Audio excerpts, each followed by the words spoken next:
at the right time with the right organization. So congratulations.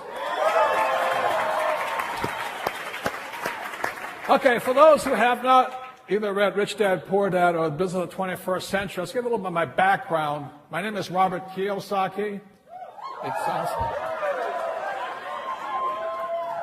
It sounds like Kawasaki. I wish it was Kawasaki. I'd be some worthless playboy in Tokyo, spending daddy's money. But I'm fourth generation Japanese American, which means I don't speak Japanese. So please don't come up and practice on me. Anyway, so I was born in Hawaii, and my father, the story of Rich Dad, Poor Dad, the true story, my dad, my real dad, was the head of education for the state. Very good man. For a Japanese, he was fairly tall. He was 6'4". I'm the smallest in my family. And my dad was a PhD. He graduated from university in less than 2 years and went on to Stanford, Northwestern, and University of Chicago. But I call him my poor dad very simply because he was a hard-working man, but no matter how hard he worked, he never got ahead. How many people have parents like that? Yeah. And one of the reasons for that is because our schools have no financial education. Our schools just tell you to go to school and work for money. So you work for guys like me. Okay. Nothing wrong with it, but I don't pay much. But anyway, that was my poor dad. My rich dad was my best friend's father, and we lived in a little town called Hilo, Hawaii, and there was not much to do there. So starting at the age of 9, I used to go to my rich dad's office, and he would teach me about business. And so what you guys are doing here is not much different than what I was doing. I want to hang out with people who know where they're going. So that's why I've watched some of the speakers up here. They've got swag, man. They've got it. They're really good. So I would go and listen to my rich dad at age 9, and he began teaching me why the rich get richer. That was my only question as a kid. I wasn't really that interested in money, but I was just kind of curious. How come some people are rich, and why are most people poor? That was a simple question. And every time I asked my school teacher, I said, "Hey, what are we going to learn about money?" And the teacher would say, "Never." So, well, why am I in school? They said, well, all you have to do is go to school, get good what? And you'll get a good job. And you can work and die. We must have gone to the same school. So it was just really curious. Why are some people rich and why are some people poor? That was the only thing. So what I'm going to be talking today about is just some of the lessons my rich dad taught me, lessons that guided me all my life, because my poor dad left me with nothing, which was good. At first I was angry, but it turned out it was the best thing he could have done for me. If he had given me money, I would never have learned what I had to learn. So what I'm going to be talking to you today about is some of the lessons that are in front of you. But if I can encourage you to keep going, you will get to a place that very few people ever get to. So that's why I'm here, and I want to thank you guys for being here, and congratulations on your choice here.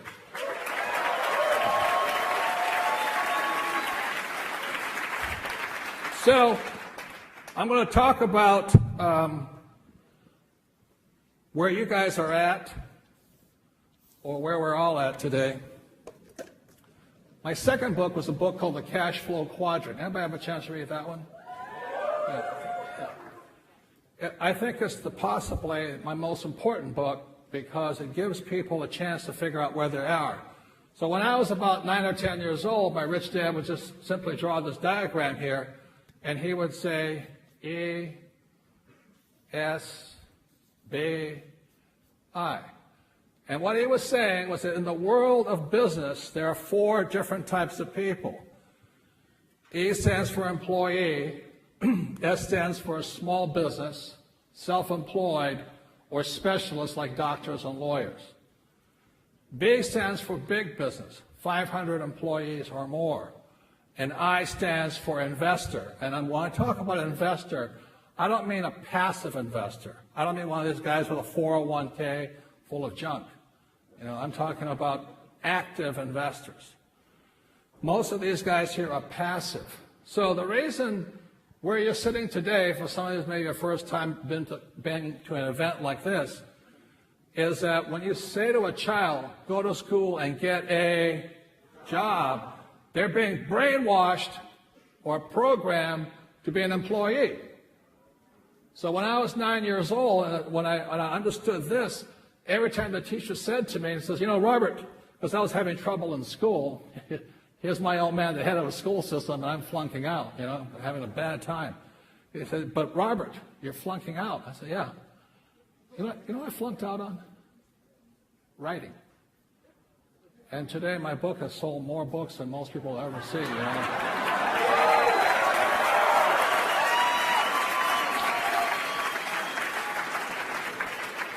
Anyway, so when I was 15, I flunked out because I couldn't write. So the teacher says to me, Robert, guess what? If you don't graduate, you won't get a job. I said, oh, that's good. Thank you.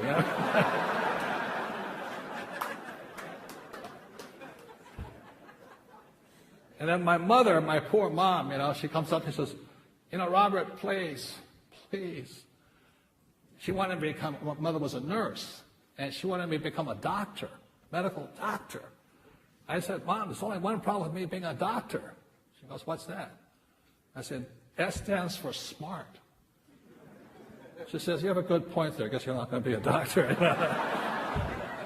So the good news was that my rich dad was saying this is where life was found here anyway.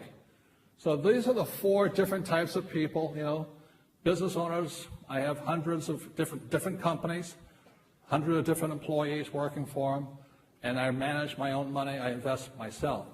So all of you today are sitting here with the potential of making it here and here. And you're going to find out something that very few people ever know. Your school teachers will never tell you this stuff. So you'll find out some things why you sit in the best spot right here. And this is the reason you're in the best place. Because if you do what my poor dad wanted me to do, what they don't tell you in school, even business school, is that if you're an employee and you have a job, you will pay 40% of your income to the government. Okay? And if you're a doctor or a lawyer or a small business person, you will pay 60% to the government. And they don't tell you that. So you guys who are sitting here today wondering, should I be here or here? If this is not motivation, I don't know what is. Okay?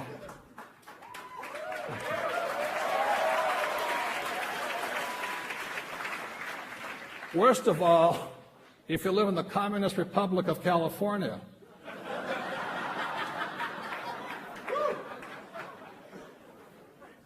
this is even higher.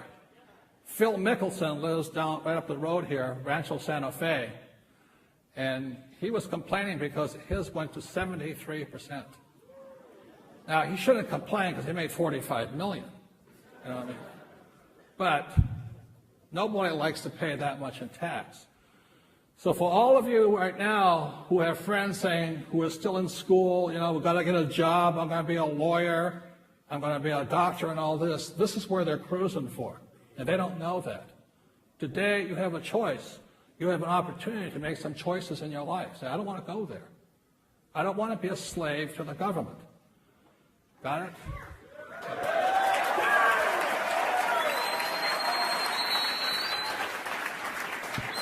Now, I know there are some communists out there who are saying, well, these guys are cheats.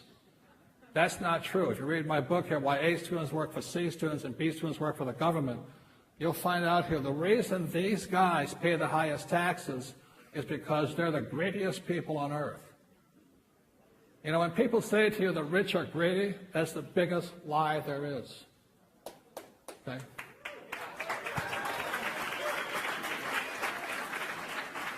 So what I cover in my book, Why A Students, is to be over here, you have to be very generous to get those tax breaks. The reason I have tax breaks over here is because I don't have a job, I create jobs.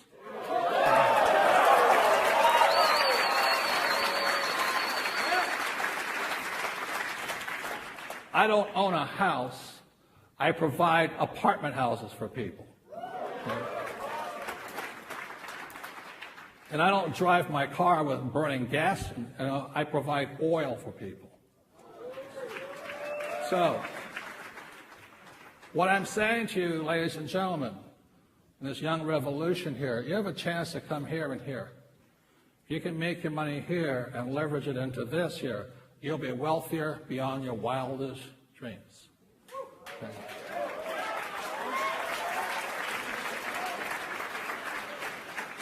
So what I'm going to be talking about today is how not to fall into this trap. So how many people have friends who are still in school hoping to find a high-paying job?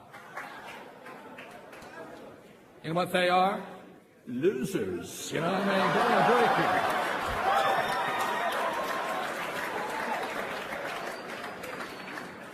And it's not me who's saying they're a loser. The tax department is. Okay? This is true all over the world. But they don't tell you that in school because they want you to have a job and work for these guys here. So these guys here, the Bs, they pay 20% in tax. That's huge. You know, when you're making about $4 or $5 million a year, that difference is a lot of money. A lot of money. And over here, zero.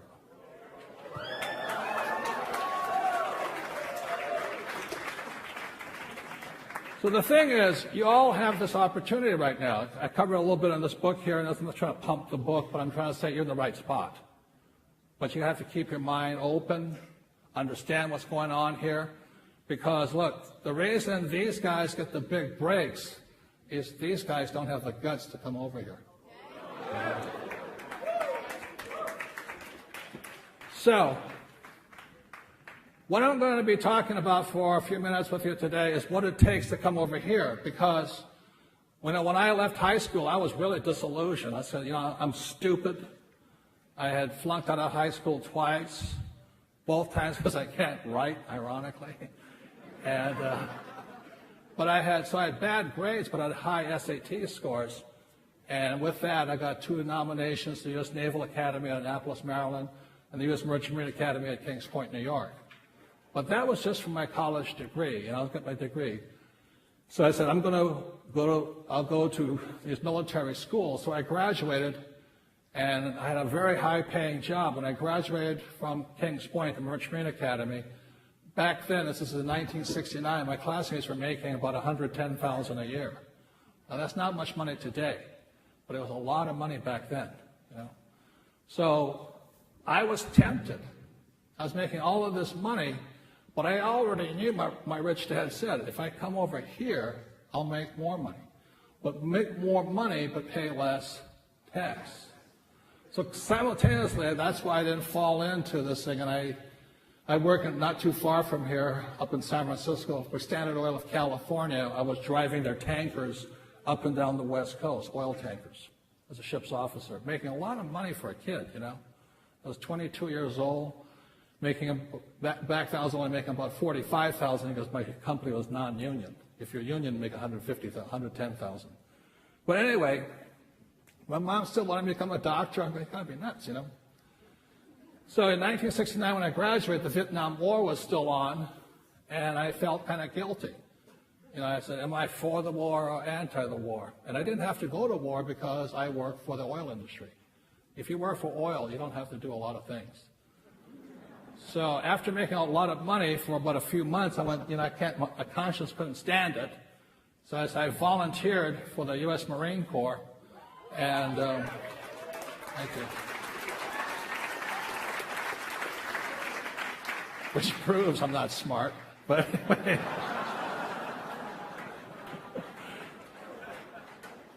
And then I went to flight school in Pensacola, Florida.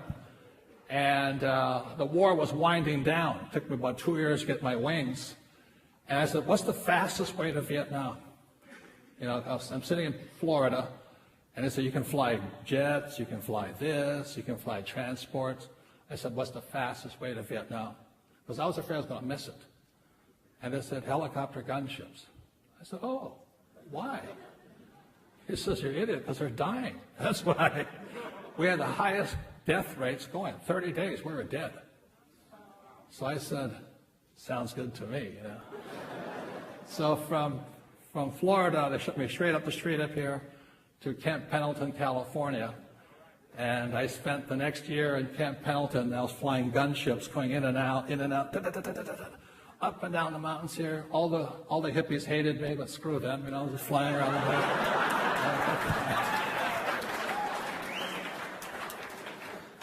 And after a year, straight to Vietnam, and it was the best experience of my life, you know. I was looking at the aircraft carriers out here. I was on the aircraft carriers, and we flew strikes into Vietnam. And I went down 3 times, and I tell you what, you don't need coffee for a while. I mean, it's... But it was, you know, I didn't come back all screwed up. I came back effed up, you know. I was like...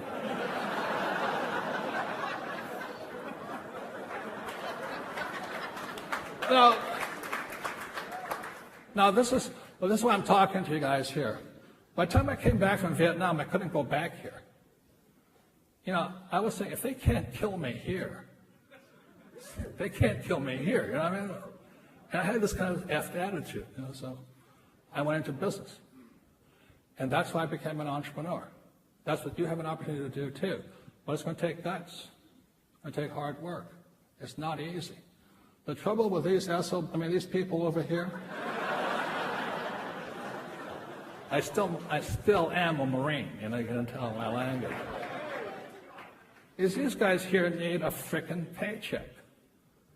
You know, they cannot survive without a paycheck or mommy and daddy's allowance. That's why they don't make it over here. So the challenge for all of you, you sit on the biggest opportunity possibly in a life. I mean, BK has produced one of the best companies I've ever seen.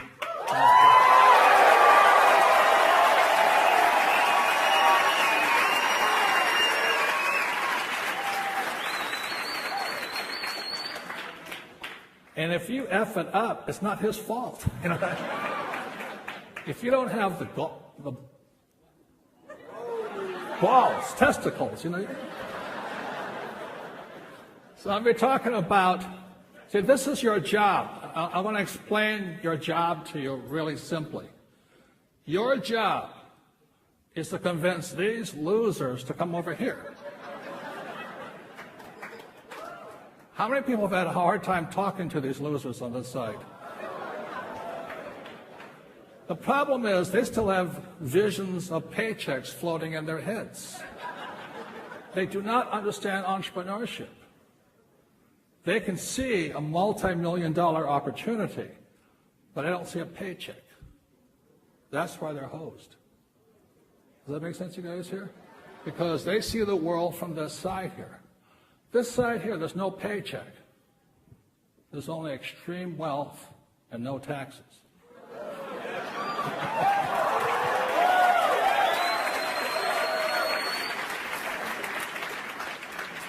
Another thing I thought was really funny this past election, I'm not political. You know, I didn't care if Romney won, I didn't care Obama won, I don't care. Because it doesn't make any difference. Because these guys run the show anyway.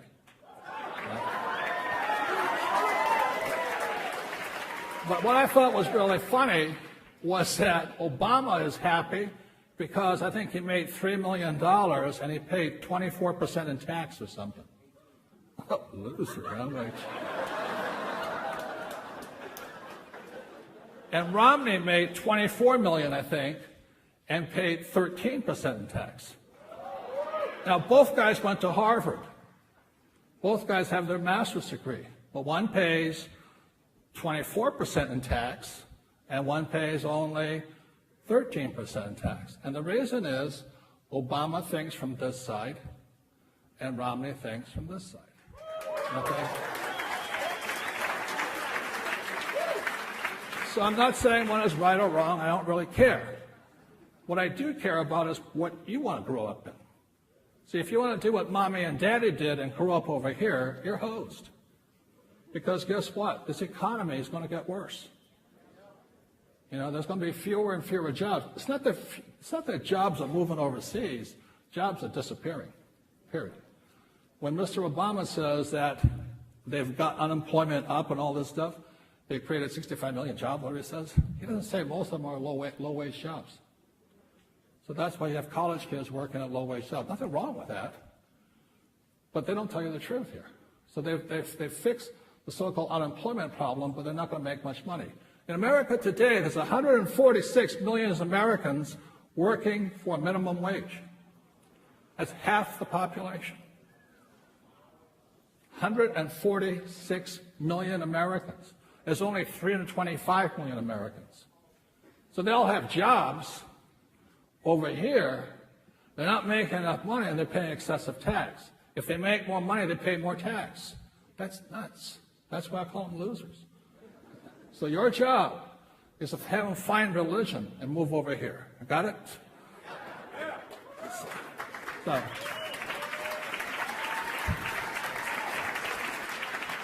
So I'm going to talk about four lessons I've learned along the way. Just four, okay? And hopefully they'll guide you over to the other side, or you can help others guide over to the other side. Lesson number one. The word is fail, okay? Most people on this side are taught that to fail is bad. That's why they're losers. Look, if you don't make mistakes, you don't learn. If you don't fail, you don't succeed. So in school, they're still teaching kids, don't make mistakes. You know how stupid that is? How do you learn if you don't make a mistake? And the more mistakes you make, the smarter you get. And the reason I know that very well is my poor dad, great man, like I said, PhD. I stood for poor, helpless, and desperate. But anyway, my dad's over there. He is so terrified of making a mistake. Because that's what they teach you in school. Don't make mistakes. You ever watch a kid or a baby learning how to walk? You know, the kid's crawling along, and he looks up and he sees Mommy and Dad. He says, okay, now stand up here. And the kid stands up like this and falls down. Parents don't go over there and beat the shit out of the kid. You stupid kid.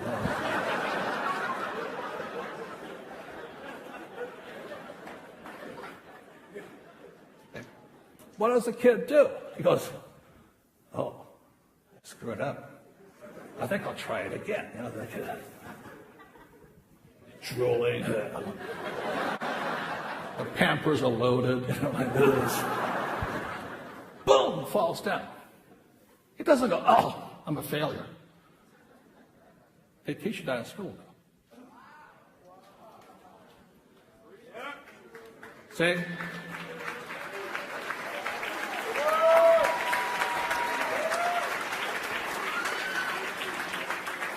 My friend had a huge fight just a few months ago in our school system. I live in Arizona now, and he had a huge fight with him.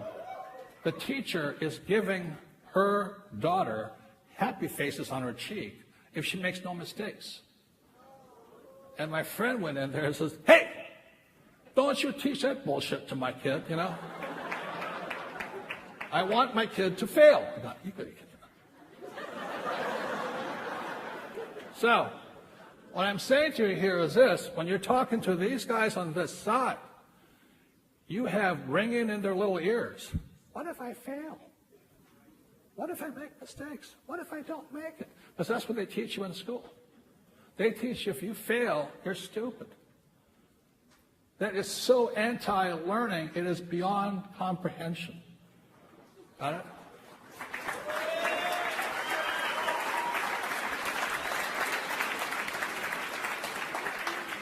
When I was in flight school up here at Camp Pendleton, we used to fly, and I thought I was a pretty good pilot, but every single day we had a minimum of 4 emergencies. It killed the engine, do this, do that.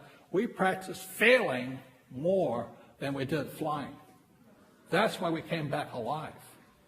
I practiced this emergency, that emergency, rolling in on a gun chute, taking a hit on this side, fixing the thing, and flying. You know that guy Sullenberg, who was U.S. Air, he leaped off of LaGuardia or Kennedy, wherever he is. The engine quit and went straight into the water. That's all they train us to do. They train pilots by teaching us how to fail.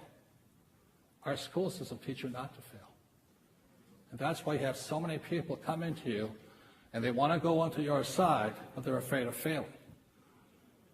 That's the problem. You got to talk to them. The other part is, so this is the lesson. You got to teach them to fail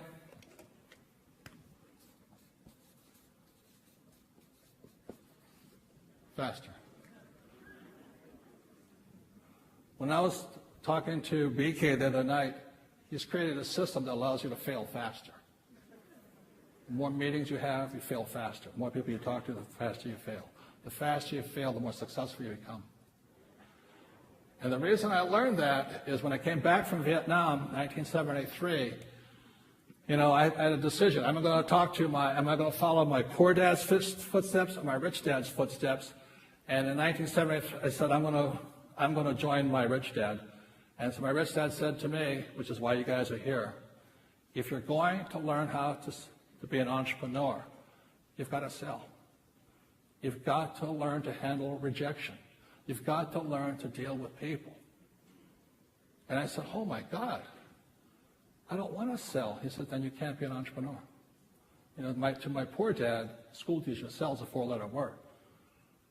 And so I sat there talking to my rich dad. I said, is there another way? He goes, no. If you can't sell, you'll never be rich. You never will be rich. A lot of A students are not rich because they can't sell. They can't handle rejection. And I said, I don't want to do it. He says, okay, well, you're not going to be rich. So here I am, 1973, I'm a Marine pilot, thinking I'm John Wayne. He says, Robert, my rich dad said, he says, so you don't want to sell? I said, no. He said, let me ask you a personal question. I said, what? My rich dad says, how's your sex life?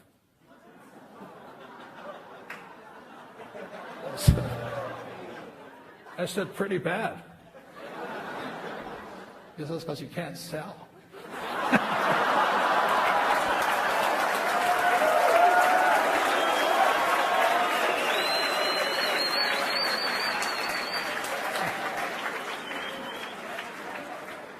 He says, worst of all, Robert, if you never learn to sell, you won't be rich, and you'll never get laid.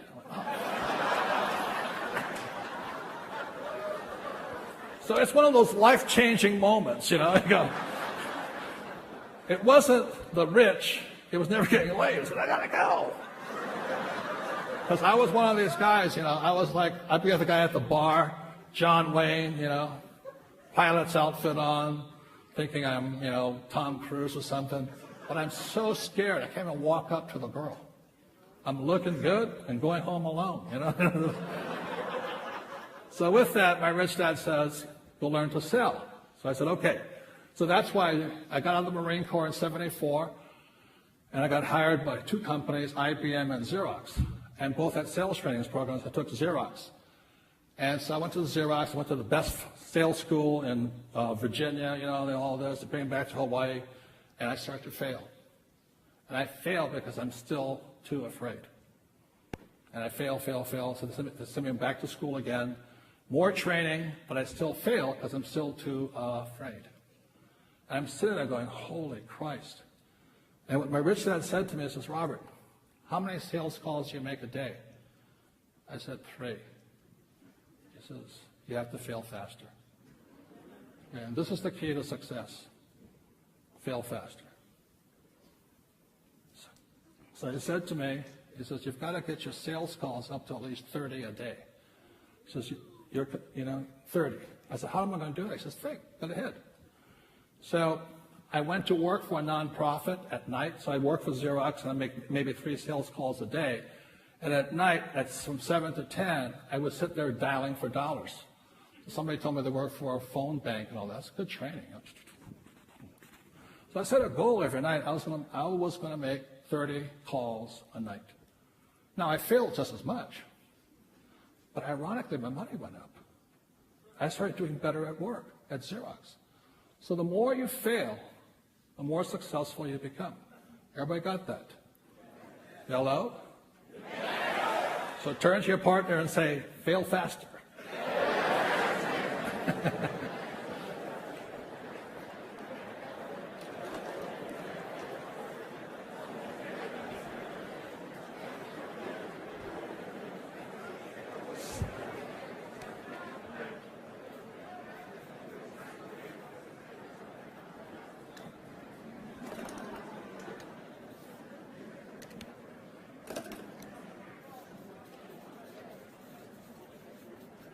Number 2 key to success is change.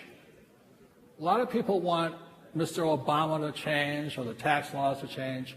But one of the things I found out along my life was that I had to change faster. And one of the reasons I support network marketing, Success Magazine, all they do, is because this organization is into personal development.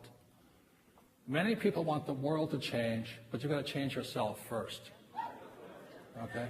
If you will focus on changing yourself first, rather than blaming the world for your incompetence, you have a better chance of making it.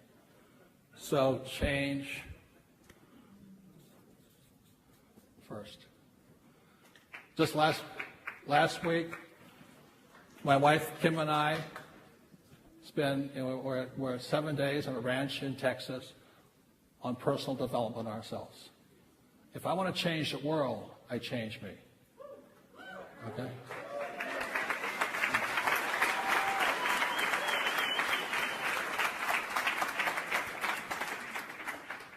So the third thing, and that's why when I came back from Vietnam, I got into a lot of trouble.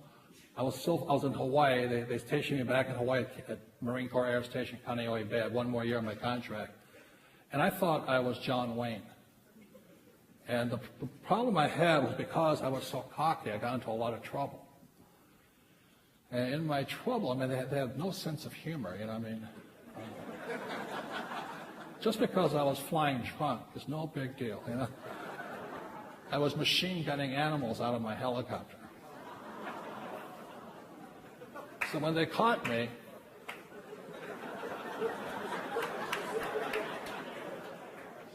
I lied to them. See, there's nothing wrong with machine gunning animals out of a helicopter. Nothing wrong with flying drunk. Lying is a problem. Very big problem. It's a character flaw. So here I'm going to be court-martialed. I'm sitting there. It's a true story. I hate to tell you it's true, but it's true. And I was going to get court-martialed, and I was going to beat the charges. And a friend of mine says, that's the problem with you. If you beat the charges, you're still a liar.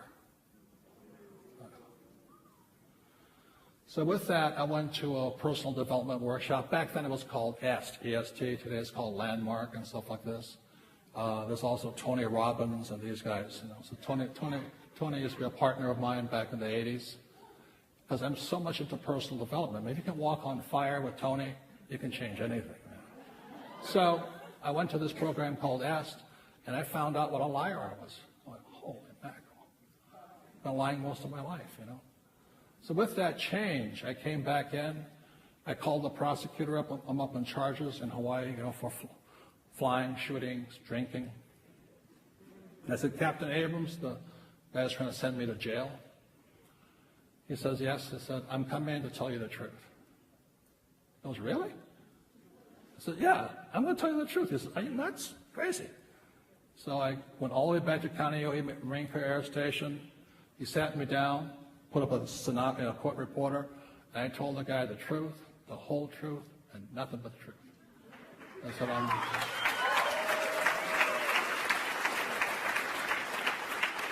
I mean, machine gunning animals was only a lightweight stuff I was doing. I was doing all kinds of other stuff. At the end of it, I think I lost 30 pounds, you know, like, because I'd been lying so much. And they said, I looked at the captain, I said, I guess I'm going to jail, right? And the captain said, no. Thank you for telling the truth. You're out of here. I got an honorable discharge and I was out. So,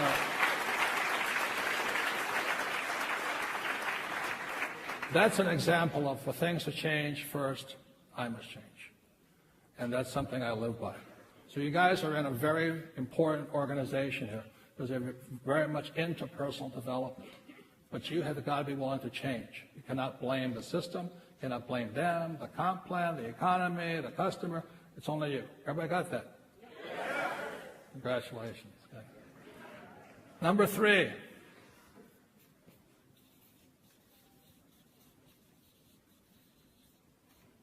Marry.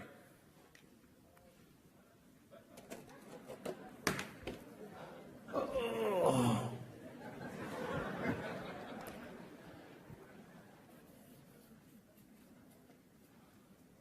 Marry bees and ice. Don't make the mistake of marrying somebody on this side here.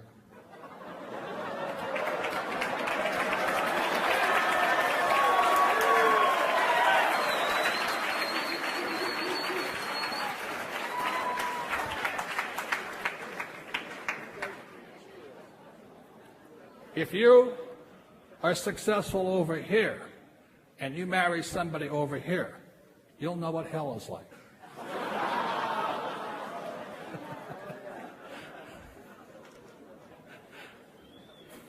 So I want to bring up for you right now is my sweetheart. She's the author of the book here, Rich Woman. And it's my wife, Kim Kiyosaki.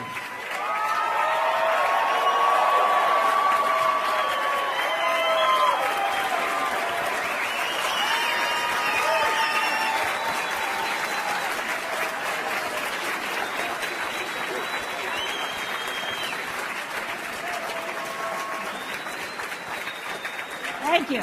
Thank you very much. Thank you. I know she didn't marry me for my money, because when we met, I was flat broke. None. Not only broke, about $500,000 in debt from a previous business. I started the nylon and Velcro surfer wallet business, and we're very successful, but the business crashed, and I was stuck with all the debt and in loans. So when I met her, I was flat broke, and I said, I'm going to follow my dreams, and I'm going to move to San Diego. So back in 1985, or four? End of 1984. We fell in love in 1984. 1985 was the worst year of our lives. But why don't you tell them about how good I became at selling and all that stuff?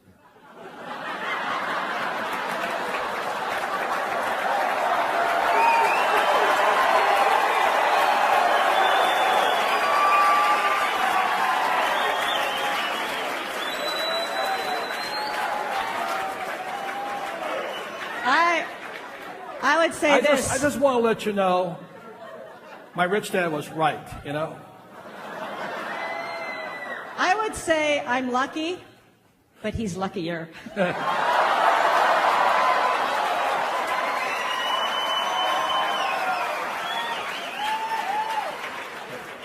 How many times did you turn me down?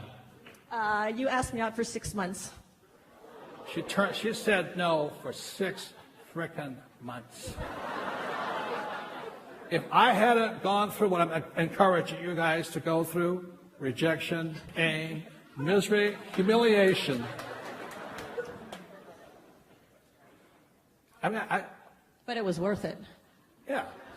I saw her. She was living in Honolulu. I was living in Honolulu. I saw her. I thought, God has been good, and all this stuff. So I went to ask her out, and she said, no. So again, all my sales training came in. I went to ask her out again. She said, no. I asked her again, no. 6 months of misery. Well, what happened finally? Obviously.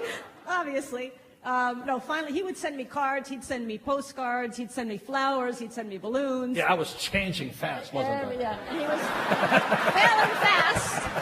It was changing. I tried begging, baby, please, didn't work. Try something else, So when you guys are out there showing the business plan, be flexible, change. Wait, Say it differently. Okay? Keep going. So finally one night I'm like, oh, maybe if I just say yes, then he'll go away. So I said yes. And I pull up to your apartment on the beach.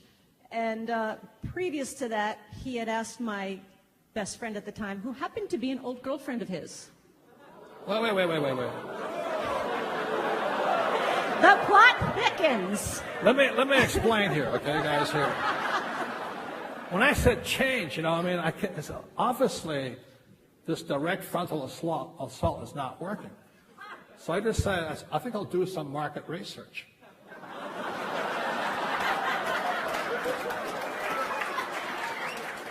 I mean, she was worth it.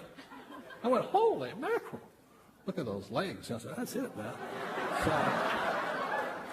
So what I did was I called around and said, her name was Kim Meyer at the time. What can you tell me about Kim Meyer? Of course, my friend said, oh, she'd never go out with you. I said, shut up, Anyway. So one day, they said, well, do you know who her best friend is? I said, no. And my friend said, she's your old girlfriend. I said, not really religious, but I dropped to my knees and said, thank you, Jesus. I appreciate this and all this stuff. So I called my old girlfriend up, and she says, you scumbag, what do you want? And she told you said, what is Kim like? And he says, oh, she walks, well, what I don't like, what I didn't like is in Hawaii especially, the guys would go, oh, let's go out, let's go to the outer island. Okay, we're in Honolulu. Let's go to Maui. Let's go to Kauai. And we all know what that means, right? Yes. One hotel room. Yes. How many guys have tried that approach? So Karen says, oh, she just loves walks on the beach and champagne. That's her favorite thing. So I went, all she likes is champagne and walks on the beach? I said, man, that's good. That's cheap. I can handle that.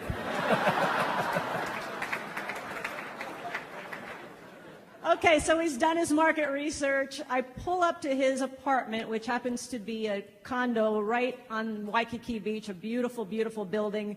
And I get out of the car, and there's a valet. There's a restaurant there. There's a valet. And I get out of my little yellow Toyota Celica, and the valet comes up and goes, oh, you must be Kim.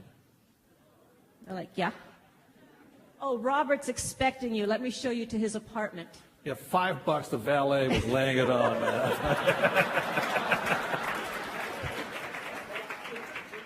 So we go up to his apartment, we talk a little bit, and then we go down to the restaurant, which is the nicest restaurant in all of Waikiki, right on the beach. And we get there, and the maitre d' says, oh, Mr. Kiyosaki, we have your table right by the beach ready for you. And the champagne is chilling. Okay, making notes. That's good, like that. Okay, it was $25 for the champagne. That was it, man. Well, this was back in '84. And then I tell the truth here. The maitre d' in the middle of it, we're talking, and the maitre d' says, oh, Mr. Kiyosaki, it's such a lovely evening. Why don't you and your date take your champagne and go for a nice walk on the... Ka-ching! Score!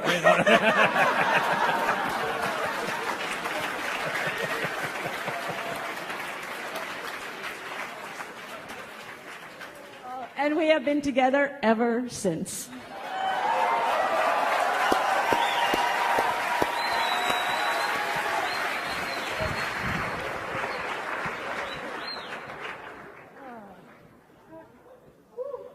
So I just want to take a very quick moment. I just want to acknowledge, number one, I'm so thrilled to see so many women here today. Yeah. I really believe you guys can start the women's revolution, no doubt. What's that? WPR. But I wrote the book Rich Woman because I really, really believe, and I'm really passionate about educating and encouraging women to be financially independent, business independent, and I don't think the women, let me ask the women, do you want to be dependent on somebody else? Men, do you want Men, do you want the women dependent on you? Hey, whoa, right. We are in the right place.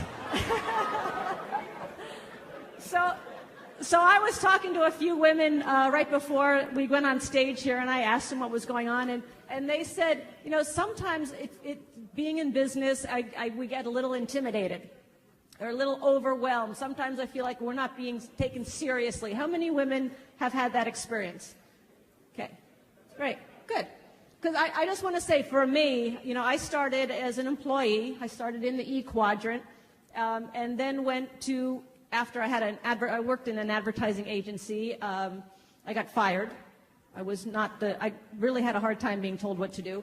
Not fired once, fired twice, by the way. And then I went into advertising sales. And this is why I love this business. This is why BK and his whole team is doing such a fantastic job, because when I went into advertising sales, I knew nothing. I had no training, no business training, no personal development training, and I had no support team. And those are the three things that you're going to get, that you're getting here now, that I never had. And it really, I think this is why why there's so much success happening here, are because of those three things alone: the support system, the personal development, and the business system. So I didn't have that, and I'd go knock on doors, and I was intimidated, and I was scared, and I was frustrated. And when I got really frustrated, I'd pull out the little sex appeal card. You know what I'm talking about, women? Yeah. Oh, yeah, I'll flirt a little bit. Oh, yeah, I'll go out to lunch with you. Sure. Yet, what I found out that did for me is, well, every time I did it, I felt like crap. You know, because I was saying to myself, I have to use this crutch. I'm not strong enough to have the skills and the talent and the guts to go out and do what I need to do. And it actually made me less of who I was, not more of who I am. And what I'm getting here with all of you, the support that you're saying, you're building up each and every one of you to be more of who you are, not less than who you are. Is that right? Good, thanks. So I just want to say, for the women, sometimes if you get seems a little intimidating or a little overwhelming, sometimes you got to reach down and make that change and fail faster and all of that. You're also going to find your way to do it. You're going to find your way, because there's not one way. My way is certainly not Robert's way. I'm not the Marine Corps way. And your way is not. There's a lot of great leaders who have been speaking here today, and they found their way to do it, and you're going to find that as you go along. So I just want to say to the women and to everybody here, I think you're in the right place at the right time. BK, you're doing a fantastic job in leading this company, and I just see great, great success for all of you. And I'm honored to be here to speak with you today. And women, just go kick some butt. Thank you. Thank you. Big hand for Kim, please. And yes, he is a good salesman.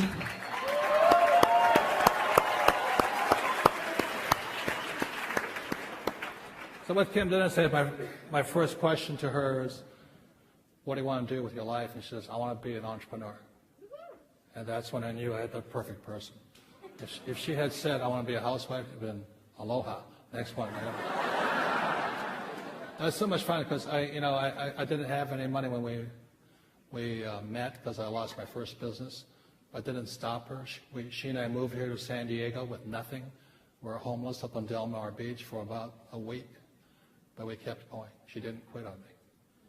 And then by 1984, 1986, we got married, and we honeymooned right here next door to this hotel. So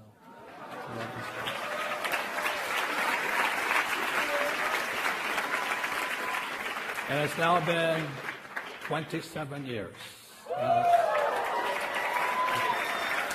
So the final word is this.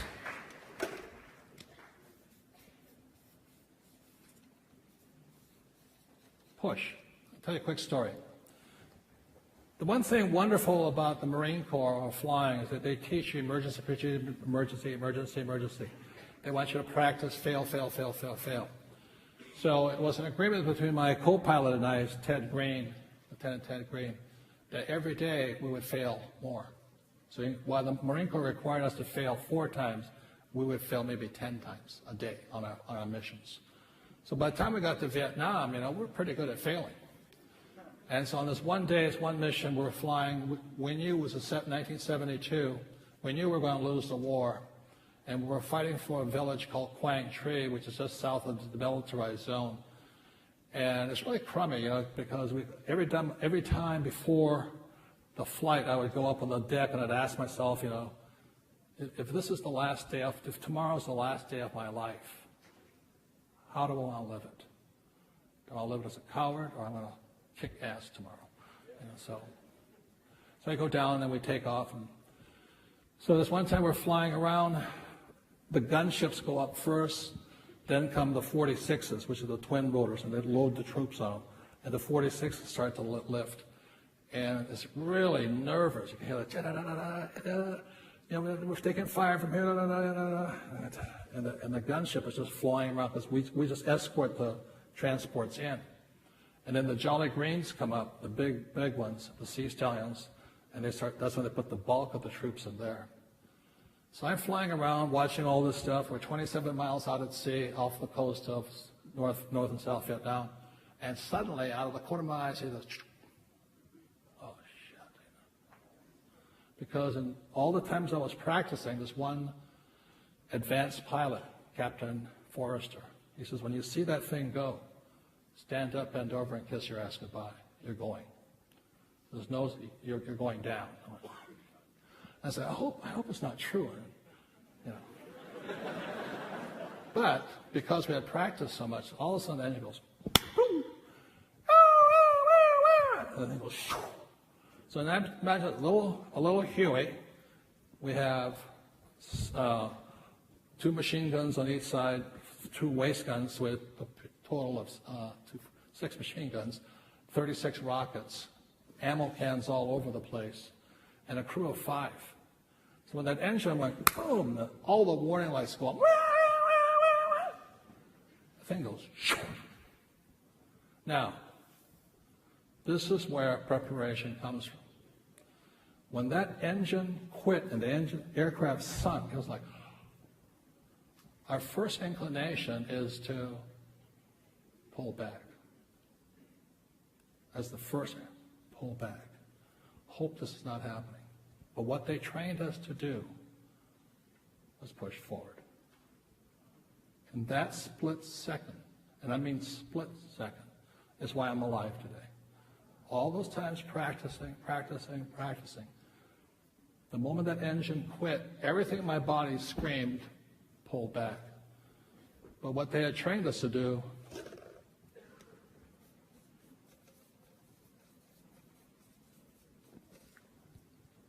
push forward. That's my way of saying is, ladies and gentlemen, when doubt and fear and wondering, am I in the right place at the right time, that's signaling you're pulling back. Always remember, push forward. Call for help, ask somebody. What they said was, the engine quit, and up until that moment, they said I sounded like John Wayne. The moment the engine quit, I sounded like soprano, Hi, Mayday. Going down. Thought I had a sex change up there or something. But I still pushed forward. I held the thing forward. And pilots call it looking at the eyes of death, because I'm now looking straight down at the water coming up, and I'm going, jettison the guns, so that throwing the machine guns off the side, kicking the rockets out, throwing the ammo cans out, doors are coming off, and we're coming down at high speed, and just guide it. I'm watching, I'm marrying my needles, This hole, I can see the water coming up. At the last minute, pull back. Very gently. The aircraft comes like this, straight for the water, and goes, and just glides. To this day, I can still see the glide.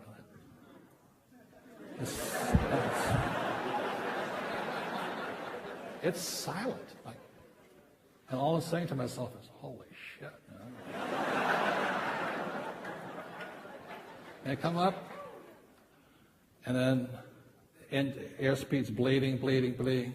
At the last minute, pull back, rock the aircraft up, push the nose forward, pull hard. It goes, thumpa, thumpa, thumpa, thumpa, thumpa, thumpa. And it settles into the water. I went, oh. And the blade hits, tears the whole engine off, comes through the cockpit, blows the cockpit apart, and we roll it. Now, not too proud of this, but Lieutenant Green's on the right, I'm on the left. So when I'm sitting there deciding, should I roll it to the right?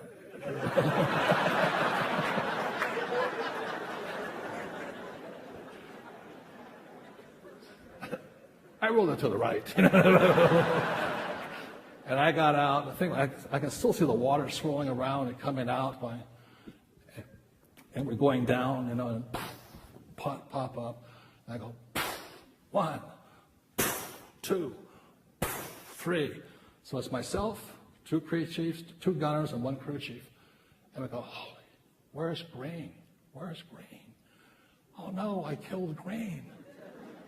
And roll like, and the water's boiling and all this stuff. Where's Green? You can't go down because the thing is sunk so far. Where's Green? All of a sudden, I hear this. You.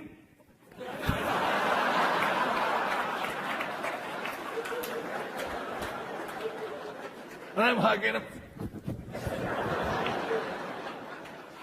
Anyway, ladies and gentlemen, we're alive today. So always remember this. When in doubt, push forward. Thank you very much, you guys. Hello, I'm Robert Kiyosaki. I'm the author of this book, Rich Dad, Poor Dad. I want to welcome you to the business of the 21st century. For those of you who may not be familiar with this book, it was published in 1997. It was a self-published book, and it went all around the world. And in 2000, it made the New York Times bestseller list. It was the only self-published book that made it. And at the same time, a woman named Oprah Winfrey called, and I went on her show to talk about Rich Dad, Poor Dad. And voila, suddenly I was a famous individual. So today, this book has now sold approximately 25 million copies in 100 different countries and 50 different languages. So today, Rich Dad, Poor Dad is the #1 personal finance book ever written. So Rich Dad, Poor Dad is a very simple story of my 2 dads. My real dad was the head of education for the state of Hawaii. Great guy, PhD, like I said, head of education, smart guy, but he also ran for lieutenant governor of the state of Hawaii as a Republican. Unfortunately, he lost, and he ultimately died poor, so that's why I call him my poor dad. My rich dad, on the other hand, didn't finish school, but he ultimately became one of the richest men in Hawaii. So he was my best friend's father, and starting when I was just the age of 9, my rich dad began teaching me about money and business, and why the rich are getting richer, and why there's this big gap between the rich and everybody else today. So Rich Dad is a very simple, true story about 2 fathers, Rich Dad and Poor Dad, tell their 2 sons about money. And it was my poor dad always said, go to school, get a job, work hard, and all that stuff.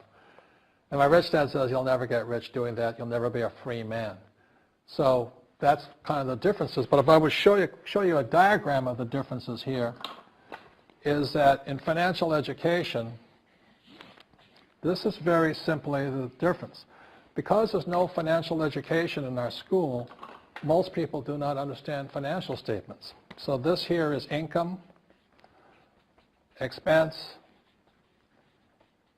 assets, and liabilities. And the reason my poor dad was poor, it was very simple. Because he couldn't read a financial statement because he don't have financial education in school. He was financially illiterate, although a PhD. And my poor dad always said, our house is an asset. And my rich dad said, your father may be well educated, but he can't tell assets from liabilities. So very simply, my rich dad said to me, assets, whether you work or not, put money in your pocket. So when a banker looks at your financial statement, the banker looks at this and says, oh, you have assets and you're putting money in your pocket. And if you look at your house, it's really a liability because every month it takes money from your pocket. Now I can hear people say, well, it's, I don't have any debt on it, but still every month you have insurance, you have upkeep and expenses to it. So very simply, the reason I'm a rich man today was I knew the difference between assets and liabilities. And I get richer and richer because every year I add more assets to my balance sheet here. And so that's one of the biggest differences. And as my rich dad often said to me, he says, son, my banker has never asked me for my report card. My banker wants to see my financial statement because it's your financial statement that shows how high your financial IQ is. How smart are you with money? If you're very smart with money, the banker will give you as much money as you want because you know how to make money with money. If you're not very smart about money, all the banker will give you is a credit card and a home loan. So those are some of the differences between my rich dad and my poor dad. And if you stay tuned, you'll find out how you too can create assets instead of liabilities. Because if you're going to survive in the 21st century, you need more assets than liabilities. The next thing I want to cover with you is one of the most important lessons my rich dad gave me, and it was called the cash flow quadrant. And what my rich dad explained to me is that there's 4 people in business. One are E's, employees. S stands for small business, self-employed, or specialist. B stands for big business, and I stands for investor. And the thing of note here is that most people who go to school are programmed for the E and the S side. For example, it was my poor dad who always said to me, son, go to school so you can get a nice, safe, secure job. And so my poor dad wanted me to be an employee. And since the time I was a kid, get a safe, secure job, steady paycheck, and benefits. Okay? I didn't want to be an employee. And I said, Mom and Dad, I want to be a rich man. And I fight with my dad. So my mother finally said, son, if you want to be rich, my mother was a registered nurse. And she said, if you want to be rich, the richest people I know are doctors. So my mom wanted me to come over here, be a specialist or a small business person. I said, there's only one problem with that, Mom. Doctors are really smart. And she says, you got a good point there. I'm not going to be a doctor. So I went to school. I have a Bachelor of Science degree. I can drive ships and I can fly planes. I flew for the Marine Corps. But I've never used any of that education because I wanted to become a business owner. So it was my rich dad who basically said to me, become a business owner and learn to be a professional investor. So one of the big differences here between these people is that it's called taxes. See, in 1943, in the U.S., the federal government passed a law that said employees had to pay tax before they got paid. So when you get your paycheck from your employer, you open it up, and voila, the government's always taken a sizable chunk of it. And the harder you work and the more money you make, the more money they take from you. So that's why it's not that good to be an employee, because you can never get ahead, because the more you work, more money you make, the greater they pay in taxes. Now, the doctors and lawyers and attorneys, accountants were all laughing, saying, oh, these guys, they're getting paying a lot of taxes. So naturally, the federal government changed the laws again. So in 1986 in the U.S., a thing called the 86 Tax Reform Act. And it basically took a lot of the benefits away from people who are self-employed, small business, doctors, and lawyers. So today in America, unfortunately, these guys pay the highest percentage in taxes. It is tragic.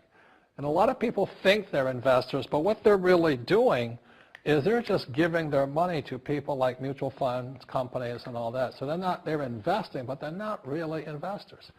See, the big tax breaks are on this side. The laws are pretty tight here, but this area is very, very gray.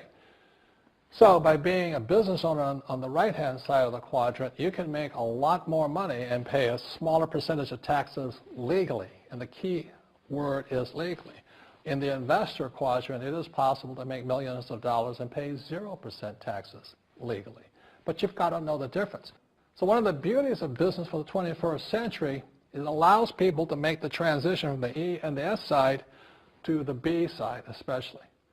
And so you can become a big business owner. And the difference between S and a B, small business and big business, is most of these guys can't quit working. Most small business owners, if they stop working for more than a month, the business collapses. They don't really have a business. Most of these people own a job.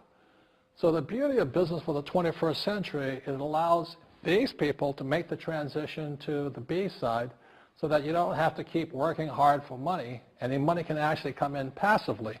Then once you have your business up and running, then I always recommend you then begin investing with your excess cash, paying less and less in taxes. And that's the reason the rich are getting richer.